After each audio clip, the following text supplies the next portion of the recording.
जब नागों की माता पहुंची हनुमान जी की बलबुद्धि की परीक्षा लेने, हनुमान जी को आकाश में बिना विश्राम लिए लगातार उड़ते देख समुद्र ने सोचा कि ये प्रभु श्री रामचंद्र जी का कार्य पूरा करने के लिए जा रहे हैं।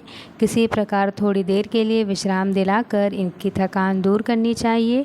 उसे अपने जल के भीतर रहने वाले मैनाक पर्वत से कहा, मैनाक, तुम थोड़ी देर के लिए ऊपर उठकर अपनी चोटी पर हनुमान जी को बिठाकर उनकी थकान दूर करो।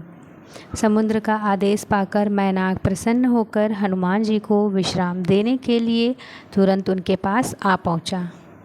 उसने उनसे अपने सुंदर चोटी पर विश्राम के लिए निवेदन किया तो हनुमान बोले, मैनाक, तुम्हारा कहना ठीक है, लेकिन भगवान श्री रामचंद्र जी का कार्य पूरा किए बिना मेरे लिए विश्राम करने का कोई प्रश्न ही नहीं उठता।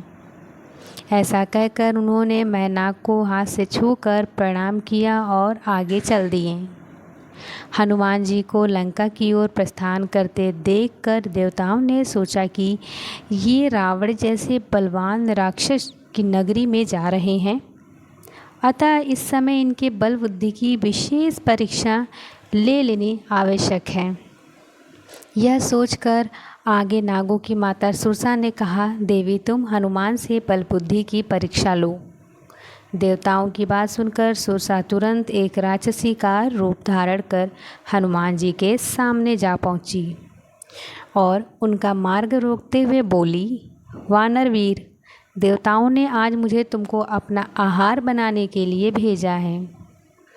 उसकी बातें सुनकर हनुमान जी ने कहा, माता, इस समय मैं प्रभु श्री रामचंद्र जी के कार्य से जा रहा हूँ।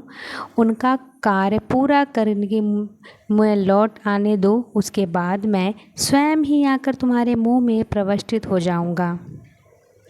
तुमसे मेरी प्रार्थना है। इस प्रकार हनुमान जी ने सुरसा से बहुत प्रार्थना की, लेकिन उसने किसी प्रकार भी उन्हें जाने ना दिया। अंत में हनुमान जी ने क्रुद्ध होकर कहा, अच्छा तो लो, तुम मुझे अपना आहार बनाओ। उनके ऐसा कहते ही सुरसा अपना मुंह 16 योजन तक फैलाकर उनकी ओर बढ़ी। हनुमान जी ने भी तुरंत अपना आकार उसका दुगना अर्थात 32 योजन तक बढ़ा लिया। इस प्रकार जैसे जैसे अपने मुख का आकार बढ़ाती गई, हनुमान जी अपने शरीर का आकार उसका दोगुना करते गए। अंत में सुरसा ने अपना मुंह फैलाकर 100 योजन तक चौड़ा कर लिया। तब हनुमान जी तुरंत अत्यंत छोटा रूप धारण करके उसके उस 100 योजन चौड़े मुंह में घुसकर तुरंत निकल आए।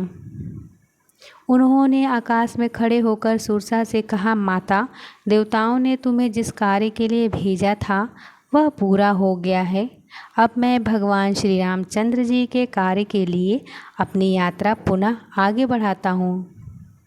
सुरसा ने तब उनके सामने अपने असली रूप में प्रकट होकर कहा, महावीर हनुमान, देवताओं ने मुझे तुम्हारे बल बुद्धि की परीक्षा लेने के लिए यहाँ भेजा था। तुम्हारे बल बुद्धि की समानता करने वाला तीनों लोक में कोई नहीं है।